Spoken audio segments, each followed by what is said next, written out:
nuestra videoconferencia, quinta videoconferencia de nuestro curso de Patrimonio Cultural. Entonces, doy la bienvenida a todos ustedes, estimados estudiantes. En este momento tengo 11 estudiantes conectados. Quiero darles un cordial saludo a esta nuestra quinta sesión, nuestra quinta videoconferencia de Patrimonio Cultural. Prácticamente de hoy en 8 días tendríamos nuestra última videoconferencia. Ya pues prácticamente estamos casi en el cierre de nuestro curso de Patrimonio Cultural. Entonces sean todos ustedes bienvenidos a nuestra quinta sesión. Y yo quisiera, antes de iniciar, hablarles un poco de cuál va a ser la actividad que vamos a tener en esta semana. O sea, qué actividad es la que vamos a desarrollar esta semana quinta de nuestro curso, como para que todos ustedes lo tengan en cuenta. Y posteriormente, pues hablaremos de la temática de hoy, que se refiere al tema de la conservación preventiva de los bienes patrimoniales. Hoy vamos a hablar un poquito acerca de este tema. Entonces, primero que todo, voy a compartirles mi pantalla. Bueno, creo que... Listo, perfecto. De pronto no sé si ahí me escuchan mejor, me confirman en el chat, por favor, si me escuchan mejor ya, ahora sí. Bueno, mi pantalla en este instante, por favor me confirman si están viendo mi... Listo, perfecto. Ok, creo que ya me escuchan mejor, perfecto. Listo, gracias.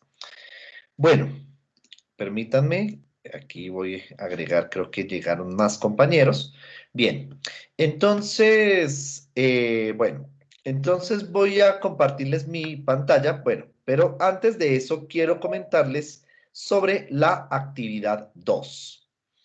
Entonces, sobre la actividad 2, ¿qué es lo que vamos a hacer? Aquí yo tengo en mis manos la guía 2. ¿Dónde encuentran esta guía número 2? Cuando ustedes ingresan a Teams, perdón, a Canvas, a la plataforma Canvas, perdón, ustedes van a la sección tareas y allá encuentran un enlace que dice actividad número 2. Cuando abrimos la actividad número 2, lo primero que tenemos que hacer es revisar la guía respectiva. Entonces aquí está la guía, ¿cierto? Ahí se las estoy mostrando en la pantalla. Y aquí tenemos el marco teórico, ¿cierto? Igual esto hay que leerlo muy bien, muy bien. Vamos a leer bien este marco teórico. Aquí nos dice la guía de ejecución y quiero que por favor se centren en estos ítems que dicen actividad para subir o presentar en el aula virtual. Entonces, se debe presentar de manera individual o grupal, es decir, que esta actividad que ustedes van a desarrollar en esta semana la pueden hacer o individual o grupal en grupos de máximo 3 personas y hacer un informe escrito en Word con el desarrollo de las actividades de aprendizaje sugeridas. Aquí de una vez se les está sugiriendo que deben presentarlo en Word. ¿Listo? En Word. Entonces, ¿qué es lo que hay que hacer? Profundizar la consulta de las temáticas abordadas, bueno, que eso ya lo haremos con las actividades. Realizar un documento en Word de forma individual o en grupos de máximo 3 personas que contenga los siguientes parámetros. Ahí damos los parámetros. Y debe contener portada, introducción, tabla de contenido. Posteriormente, ¿qué tenemos que hacer? Entonces, lo primero, aparte de todo esto que debe ir en el Word, que van a presentar o de forma individual o de manera grupal, grupos de 3 personas máximo, elaborar un mapa conceptual en donde se incluyan los niveles del patrimonio y todas las subcategorías. Y aquí se sugiere leer con detenimiento el marco conceptual. Es decir, si ustedes revisan el marco conceptual, van a encontrar esos niveles y categorías de ese patrimonio. Entonces, con base en esa información, y tal vez si ustedes quieren profundizar con otras fuentes, pues sería muy interesante, van a elaborar un mapa conceptual. Eso es lo primero que tenemos que hacer en el documento en Word. Posteriormente, en ese mismo documento en Word, tienen que clasificar los siguientes lugares como patrimonio natural o cultural e identificar si pertenecen a alguna subcategoría. Por ejemplo, si es patrimonio natural, ¿de qué tipo? De paisaje cultural, de parque nacional, de santuario de fauna y flora, o si es cultural, si es decir, si es patrimonio mueble, inmueble, inmaterial o vivo. Y aquí está todos los que debemos clasificar. Entonces, la idea es que ustedes realicen esa clasificación. Que digan, Puerto Fortalezas y Conjunto Monumental de Cartagena, por ejemplo, ¿qué es? Patrimonio ¿qué? Cultural, natural y de qué tipo. Eso es lo que tenemos que hacer aquí. ¿Listo? No es necesario anexar fotografías, simplemente es relacionarlos. ¿Listo? Después de que hagamos tanto el mapa conceptual como esto, la siguiente actividad es consultar a través de Internet una noticia nacional o internacional en la que se evidencie la preservación de un patrimonio cultural y realice una reseña escrita de dicho artículo. Por allá en primer semestre, ustedes vieron el curso de expresión y allá, muy seguramente, ustedes hicieron el ejercicio de que era una reseña, ¿no? Que la reseña es tomar un libro, un texto, un artículo y demás, y es primero hacer una sinopsis, es decir, una síntesis de lo que tomamos del artículo, y después hacer un comentario crítico de acuerdo con eso que leímos, si lo recomendamos o no. Eso es una reseña, y eso ustedes lo vieron por allá en el curso de expresión. Entonces, tienen que consultar a través de Internet una noticia nacional o internacional en la que se evidencie la preservación de un patrimonio cultural y realice una reseña escrita de dicho artículo. Aquí decimos en la guía, recuerde que la reseña debe contener una sinopsis o breve resumen del artículo y su opinión o comentario crítico, fundamentado en el marco teórico presentado en la guía, la cual debe contener en total entre 500 y 800 palabras. O sea, que la reseña que ustedes hagan sea mínimo de 500, máximo de 800 palabras. ¿De acuerdo?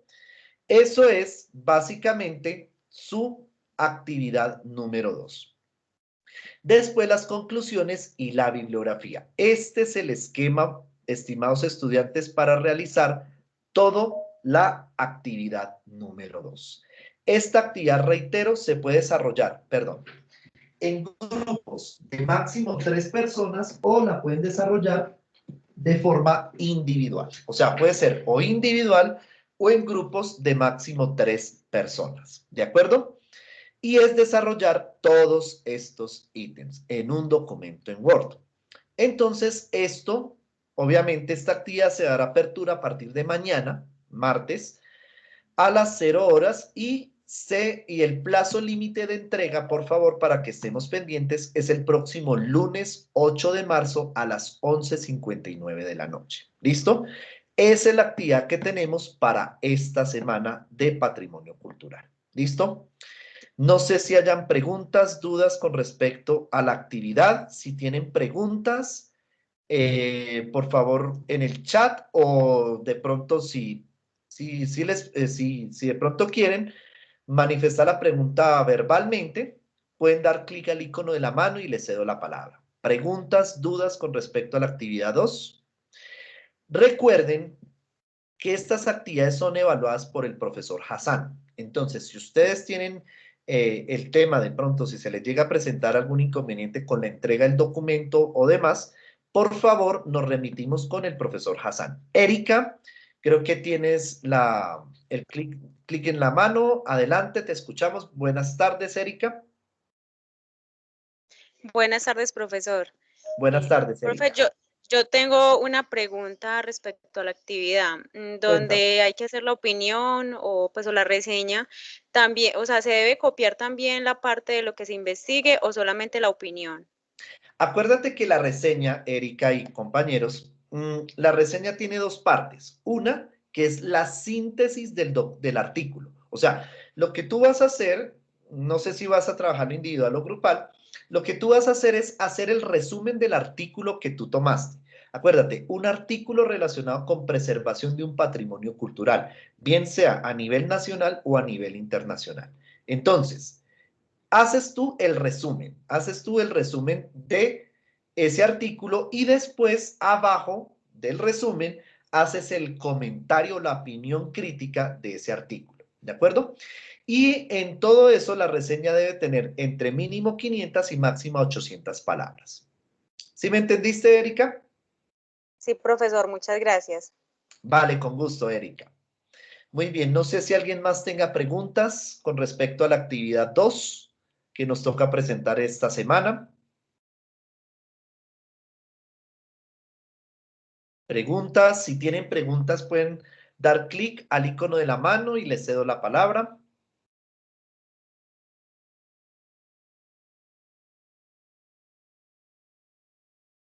Bueno, creo que no hay más preguntas.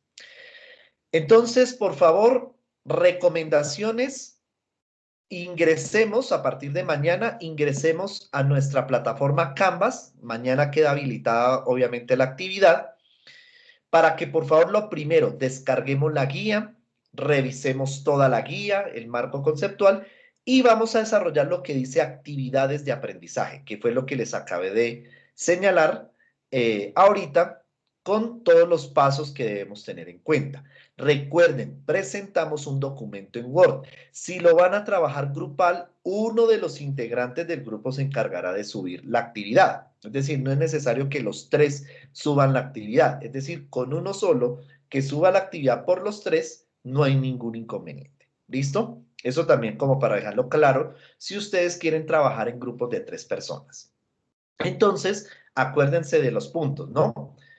Aparte de la portada, la introducción, la tabla de contenido, acuérdense que tienen que hacer un mapa conceptual de acuerdo con la clasificación de los niveles del patrimonio.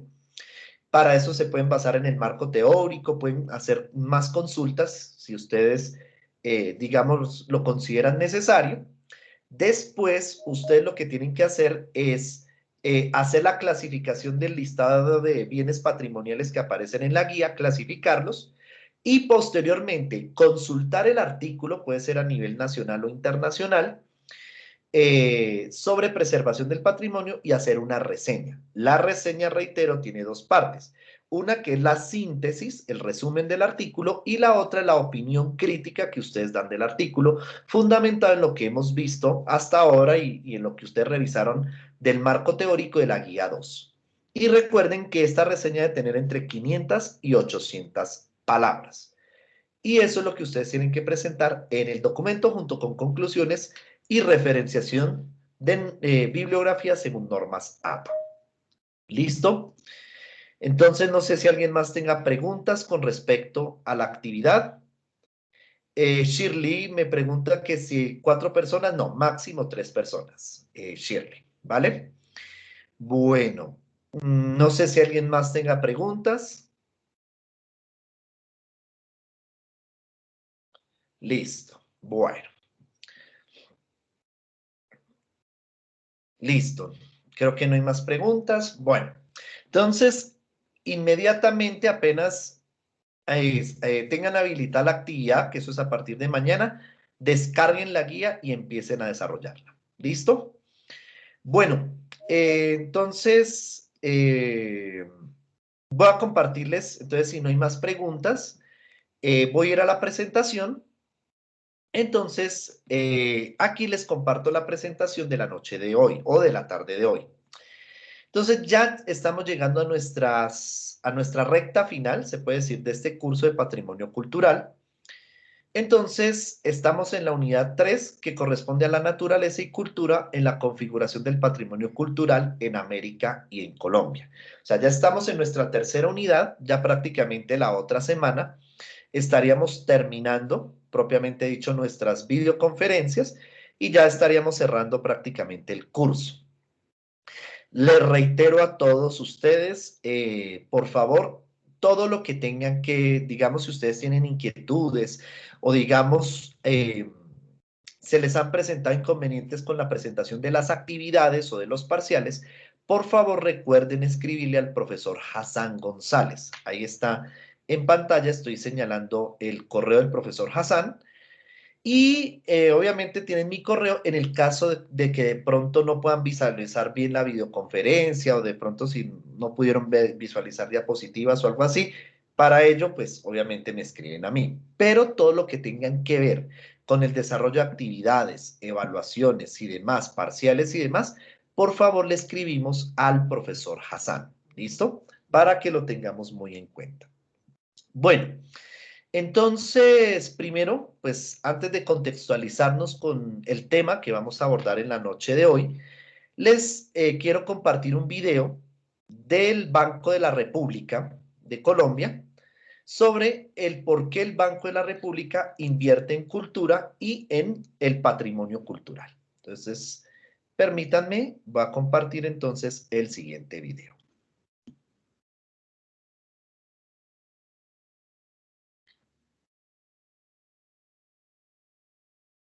Estos objetos son cosas importantes y muy cotidianas en nuestras vidas. ¿Usted sabe dónde se hacen? Pues los fabrica el Banco de la República. Lo curioso es que, además de su función como banco central, este banco hace una labor cultural grande. Lleva libros en bicicletas a comunidades rurales, desde La Guajira hasta el Amazonas. Lleva conciertos de música clásica al parque de un pueblo en Caquetá. Hace una exposición de parteras de Buenaventura en el Museo del Oro de Bogotá y tiene 21 bibliotecas y 10 museos y centros culturales en 29 ciudades del país, entre muchas otras cosas. O sea, además de imprimir los billetes que usamos todos los días, el Banco de la República se preocupa por conservar y mostrar nuestra cultura a los colombianos y al mundo. La verdad es que pocos bancos centrales se dedican a la actividad cultural como lo hace el Banco de la República de Colombia. Y así puede parecer como un nombre orquesta, pero no. La cultura y el dinero coinciden en un mismo concepto, el de patrimonio, que no solo se refiere a la riqueza económica, sino a la riqueza que representa la diversidad cultural de una nación. O sea, así como nuestro Banco Central toma medidas para controlar la inflación y proteger el patrimonio financiero, también tiene un enorme equipo de personas que hace de todo para conservar y enriquecer el patrimonio cultural. Pero ya dejemos las ideas abstractas y veamos qué es lo que hace concretamente. Porque concretamente lo que hace es que a usted le quede lo más cerca posible todo un universo cultural, a veces de manera gratuita, otras veces a muy bajo costo, pero que sea cultura de Colombia y del mundo. Por eso el banco adquiere, cuida, investiga y pone al servicio del público bienes culturales que son de todos, como las piezas del Museo del Oro, las colecciones de arte o las colecciones de libros, de manera que nuestro patrimonio se enriquece. Agreguemos a esa lista conferencias, exposiciones, talleres para niños y profesores, conciertos, lugares para preservar la oralidad, clubes de lectura y una enorme biblioteca digital a la que todo el mundo puede acceder gratuitamente a través de Internet. Es decir, el banco les facilita a las personas del mundo el acceso a la cultura con espacios, servicios, programación y, lo más importante, tejiendo redes de conocimiento. Gracias a que hay personas en red a lo largo y ancho del país, es que pueden viajar 270.000 libros y otras colecciones anualmente entre los 29 centros culturales que conecta y financia el Banco de la República. Porque no se trata de que la sede central en Bogotá esté enviando y decidiendo cuál es la cultura que se debe consumir y producir en el país, de ninguna manera. Se trata de que haya una amplia red de colombianos aportando a su propio patrimonio cultural, disfrutándolo y produciéndolo, decidiendo sobre lo que quieren conocer, ver, escuchar, aprender. Entonces, el banco está ahí para que esas conexiones se hagan más fácilmente y estén al alcance de todos, para que cualquiera, de cualquier color, gusto o habilidad, encuentre una porción de cultura que lo enamore y lo transforme. Súmese a los 10 millones de colombianos que ya acceden a la oferta cultural del Banco de la República en alguna de sus sedes o a los casi 20 millones que lo hacen de manera digital y ayúdenos a enriquecer esta red de patrimonio cultural colombiano.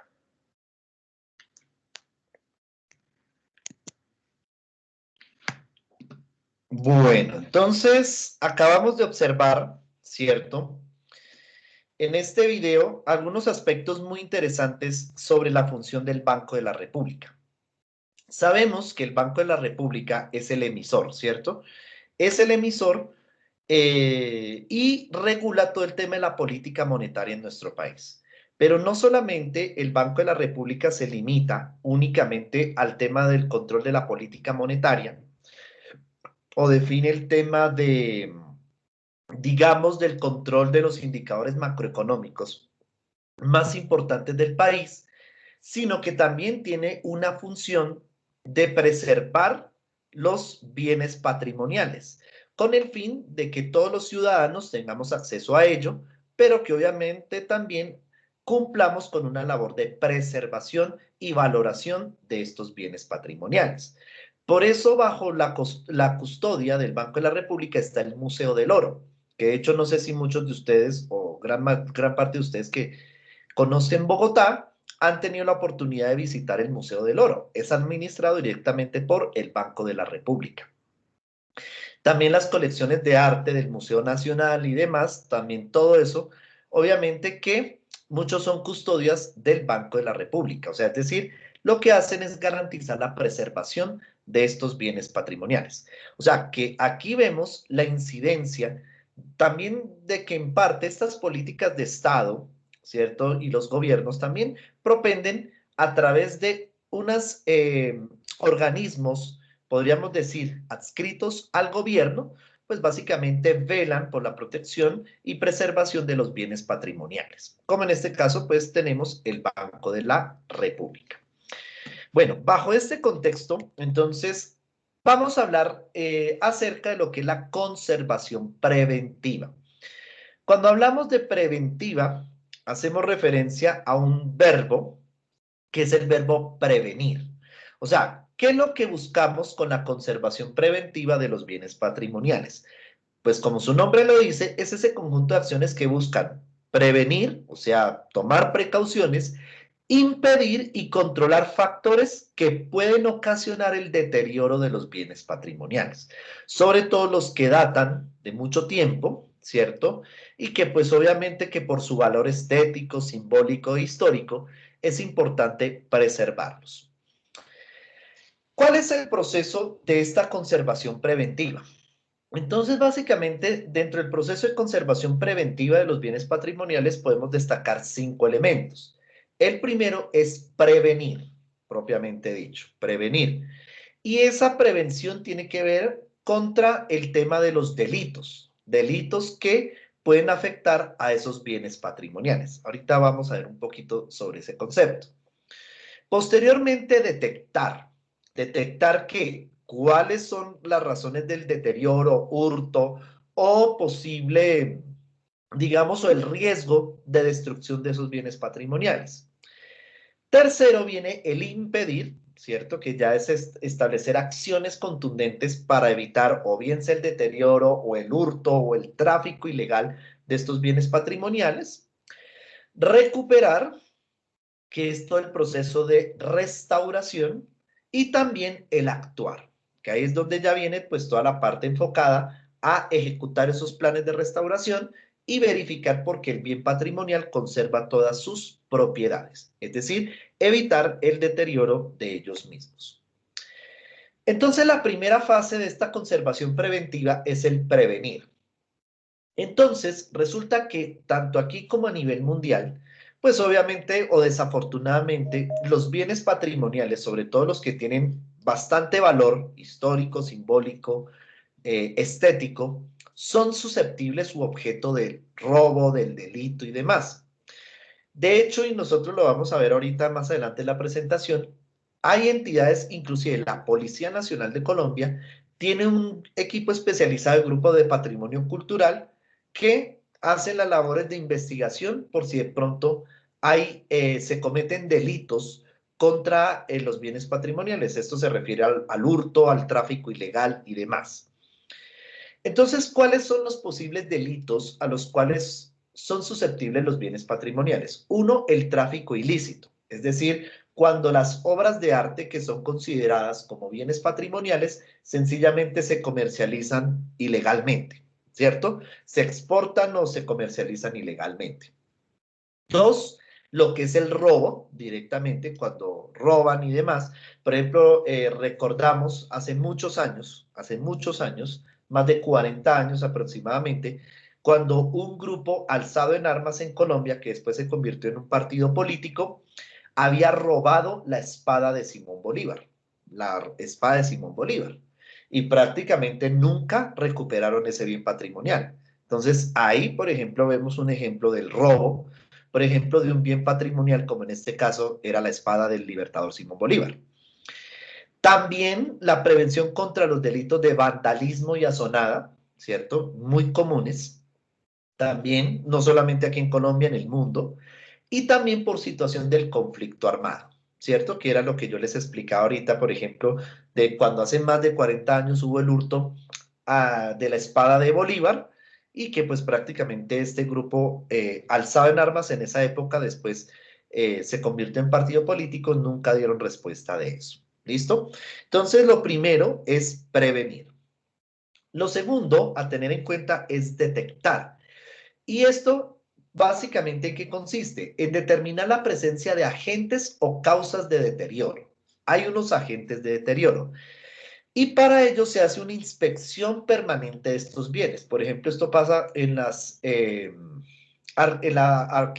casas de arquitectura colonial, en obras de arte como las esculturas, como todo esto. Y se hace, digamos así, una verificación, que digamos no esté expuesto esta escultura, por ejemplo, a laceraciones o digamos que sea susceptible de los hongos, de todo esto. O sea, todos esos agentes biológicos, físicos, químicos y demás que pueden causar deterioro al bien patrimonial como tal. Y de esto también se encargarían de determinar si cada detrimento se manifiesta de forma particular y se pueda detectar a simple vista. Entonces, para esto, pues obviamente, los organismos, por ejemplo, el Grupo de Patrimonio Cultural de la Policía se encarga también de hacer esa inspección y esa verificación, de que se conserven las propiedades originales, en lo posible, de estos bienes, sobre todo cuando datan de muchísimos años. Posteriormente viene el impedir. ¿Y esto qué significa? Que si no se puede evitar el efecto de un agente causante de deterioro, es importante impedir su acción o buscar mecanismos de control a tiempo antes de que afecten los bienes. Es decir, antes de que el daño sea mucho mayor, lo que se hace es buscar acciones inmediatas, correctivas, para impedir que el bien se siga deteriorando de forma significativa. Eso es básicamente. Posteriormente viene el tema de la recuperación. Ya cuando se agotan todos los recursos y cuando ya el impedir es una acción de más, digamos, un poco tardía, lo que hay que hacer es recuperar. Y entonces, toda vez que ya vemos que el grado de deterioro sea mayor, es importante gestionar la recuperación por medio de las entidades competentes y de los profesionales encargados de eso, arquitectos, artistas, bueno, etcétera, etcétera, para darle recuperación.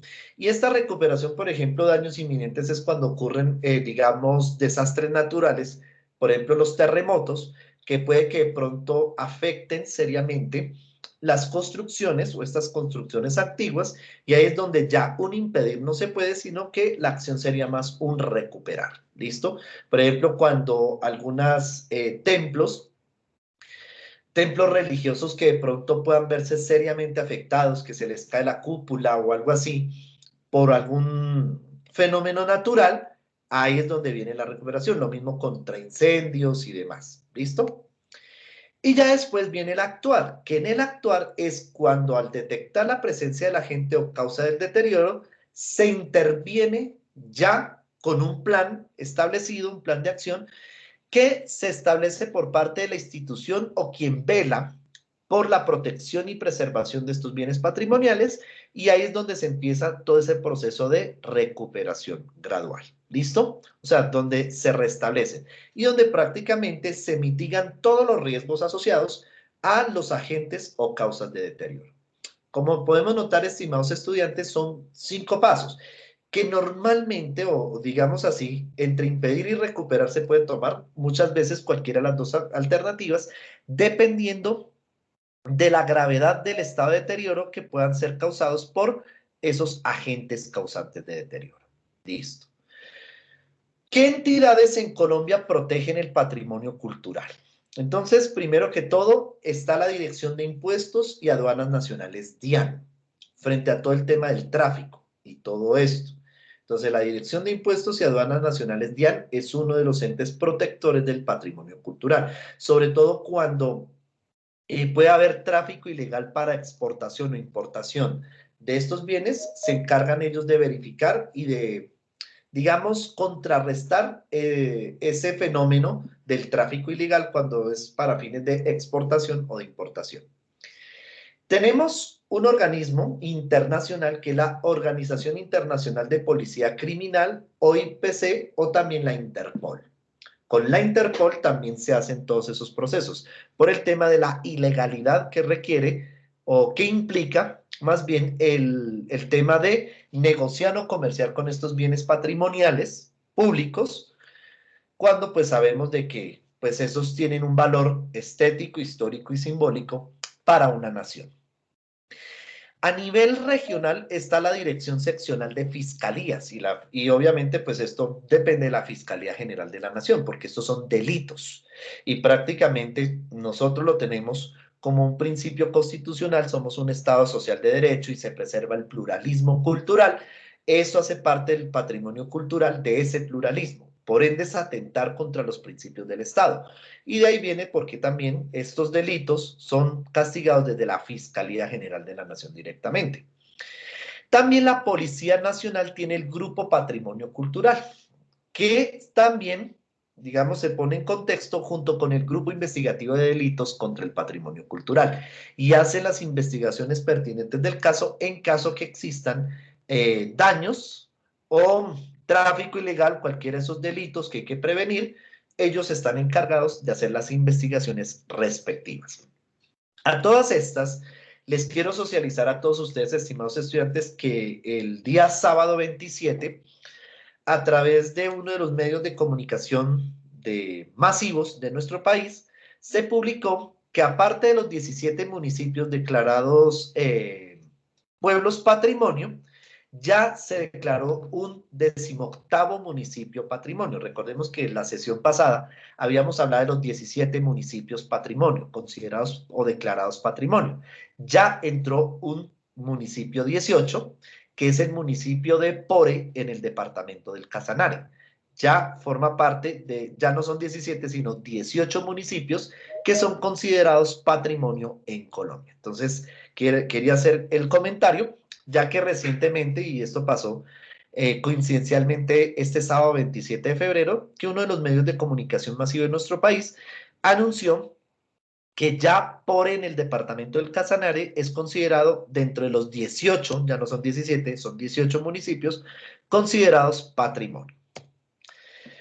Bueno, vamos a hablar ahora acerca del sistema del patrimonio cultural en Colombia. Vamos a ver si de pronto hasta aquí tenemos dudas, preguntas, hemos entendido. Si tienen preguntas, por favor, levantamos clic al icono de la mano y les escucho. Si tienen preguntas hasta ahora de lo que hemos mencionado. Preguntas, dudas.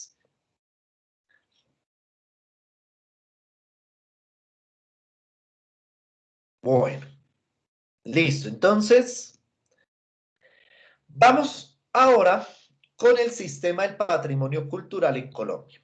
Entonces, como sabemos, el patrimonio cultural es de preservación y el Estado, dentro de los fines y entre los principios establecidos de la Constitución Política de 1991, de hace ya 30 años, básicamente se encarga de velar por la protección de estos bienes patrimoniales. Y entonces el sistema de patrimonio cultural en nuestro país cobija tanto entidades públicas como privadas en materia de la posesión, propiedad y el uso que se le da a los bienes patrimoniales en nuestro país. Y básicamente vamos a conocer 3 tipos de instituciones importantes y vamos después a hablar de un caso especial que tiene que ver con los bienes patrimoniales bajo la custodia de la Iglesia Católica.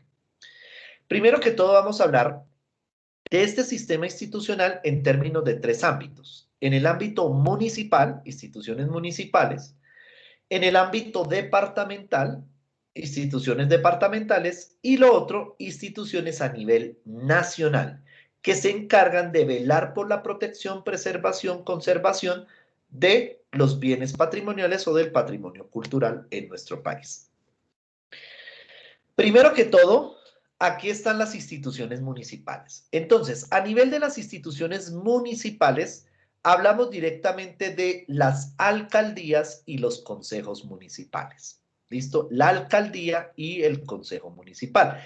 Ellos dos son los primeros entes encargados de velar por la protección del patrimonio cultural que hay en el municipio. Aquí, por ejemplo, vemos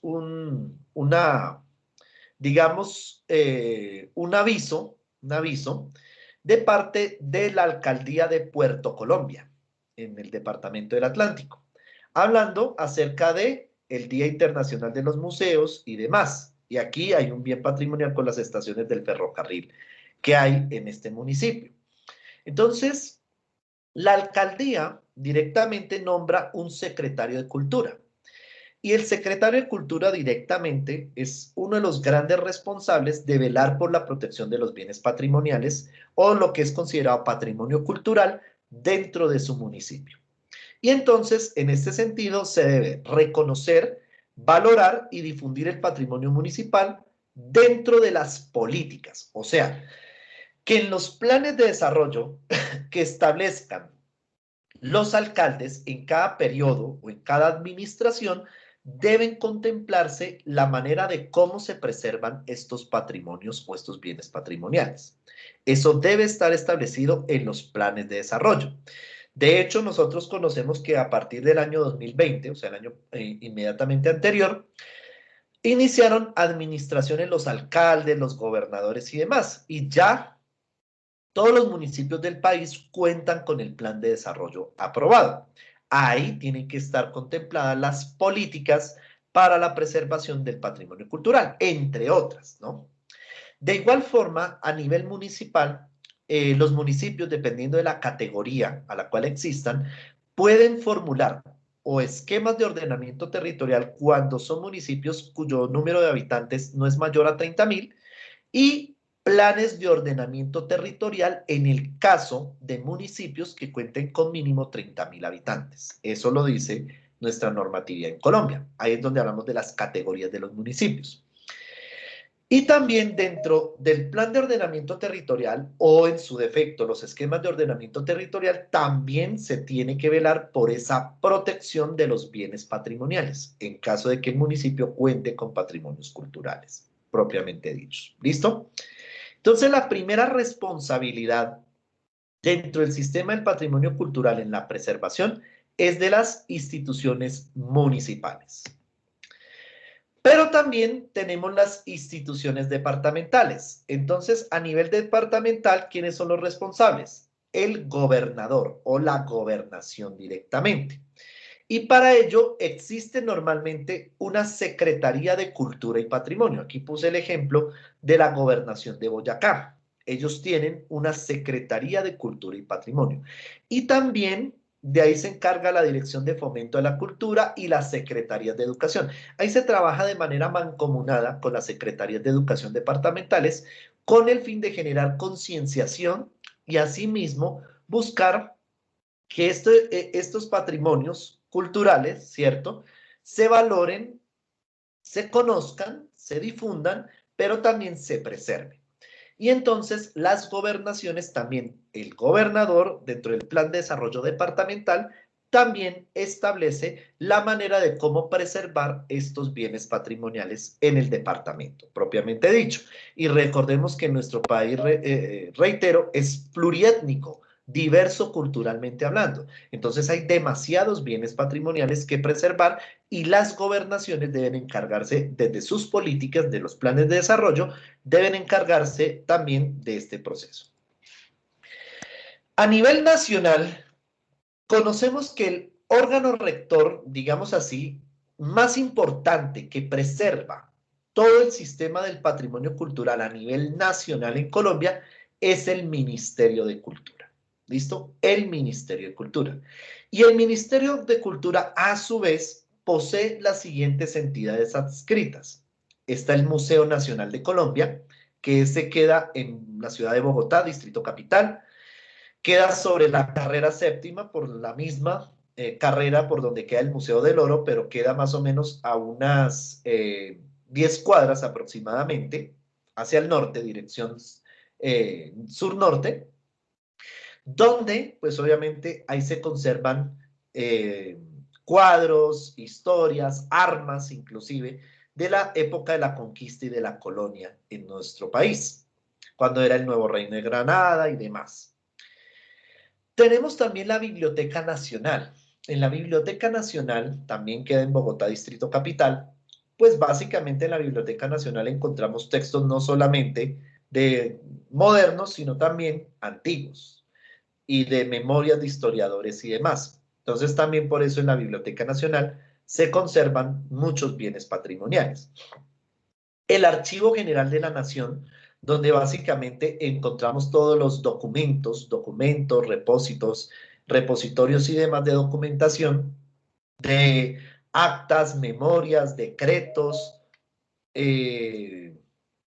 decretos promulgados por los presidentes de otros tiempos y demás, esos son considerados también ahí.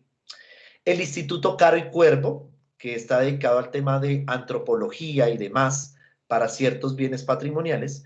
El Instituto Colombiano de Antropología e Historia, el ICANN, también funciona en Bogotá, todas estas entidades en Bogotá. Y la Dirección de Patrimonio, que es adscrito al Ministerio de Cultura y que se encarga, pues obviamente, de velar por la protección, reitero, de estos bienes patrimoniales. Hay unas cuestiones muy especiales en torno a los bienes que están bajo custodia de la Iglesia Católica. Resulta que nosotros, y esto fue el movimiento no solamente en Colombia, en el continente americano, más que todo en América Latina, pues básicamente fuimos conquistados por los españoles. Y dentro de esa conquista de los españoles, pues básicamente se infundió la creencia y la fe de la Iglesia Católica. Y obviamente que de acuerdo con todo ese proceso, muchos templos, ¿cierto? Muchos templos con arquitectura medieval, barroca y demás, y son bienes custodia de la Iglesia Católica. Lo mismo las pinturas que le cedieron a estos templos, los pintores de la época y demás, todo eso contienen bienes patrimoniales importantes. Hace unas semanas yo les comentaba del caso de Puebla en México, porque ese templo, digamos así, su templo más importante, prácticamente tiene cuadros y pinturas del siglo XVI, XVII, que las preservan perfectamente, y las columnas están bañadas en oro fino, en oro macizo. Y lo conservan pues directamente allá, por eso fue que la UNESCO declaró también, entre otras, a Puebla como un patrimonio de la humanidad, una ciudad patrimonio de la humanidad. Entonces, bajo la custodia de la Iglesia Católica hay muchos bienes patrimoniales, reliquias, podríamos llamarlo así, reliquias de obras de arte, pinturas y demás, que los primeros que administran esto son las arquidiócesis o las diócesis directamente. Eso se llama jurisdicción eclesial. Entonces estamos hablando de las diócesis y las arquidiócesis. Hay ciertas ciudades de nuestro país que cuentan con arquidiócesis, o sea, se nombra un arzobispo, y hay otros que son diócesis, es decir, que tienen un obispo. Y entre otras, sus funciones están enmarcadas también dentro de sus funciones, aparte de sus funciones económicas, administrativas, eclesiales, también están esas funciones de velar por la protección de estos patrimonios. Están los cabildos eclesiásticos, ¿cierto? Que en este caso los cabildos eclesiásticos son las vicarías, las parroquias, bueno, todo esto, más que todo vicarías en general, vicarías propiamente dicha, esos son cabildos eclesiásticos. Las órdenes religiosas, por ejemplo, las congregaciones, digamos la congregación de los benedictinos, de los franciscanos, de los jesuitas, bueno, todo esto, esas órdenes religiosas, pues también ellos velan por la protección de esos bienes patrimoniales. Por ejemplo, voy a comentarles, aquí en Cundinamarca hay un municipio que se llama El Rosal, queda cerca a Bogotá, Distrito Capital, y allá hay un monasterio de los benedictinos, donde tienen un órgano en madera de tubos que data de muchos siglos y lo preservan como un bien patrimonial. Pero también hablamos de las provincias, las parroquias y las doctrinas, es decir, dependiendo de donde se ubiquen estos bienes bajo custodia de la Iglesia Católica, también se vela por la protección de esto. Podríamos decir que básicamente estos son como casos especiales de custodia de bienes patrimoniales a cargo de la Iglesia Católica. Bien, estimados estudiantes, entonces recordemos, para esta semana tenemos nuestra actividad número 2. La idea es que por favor todos ustedes lean la guía, juiciosos, revísenla detalladamente, definan también sus equipos de trabajo, si van a trabajar máximo de a 3 o individual. Importante por favor que revisemos muy bien la guía. Y a partir de mañana va a quedar la grabación de esta sesión junto con la presentación. Reitero, si tienen algún inconveniente con respecto a la presentación de las actividades o de los parciales, por favor nos comunicamos con el profesor Hassan. ¿Listo?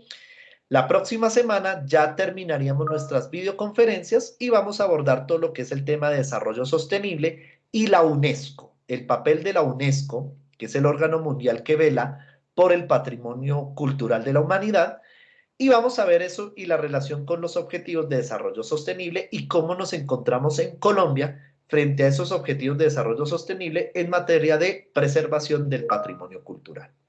Muchas gracias a todos, estimados estudiantes. Nos veremos de hoy en 8 días ya en nuestra última videoconferencia de patrimonio cultural. Recuerden, por favor, esta semana, actividad número 2.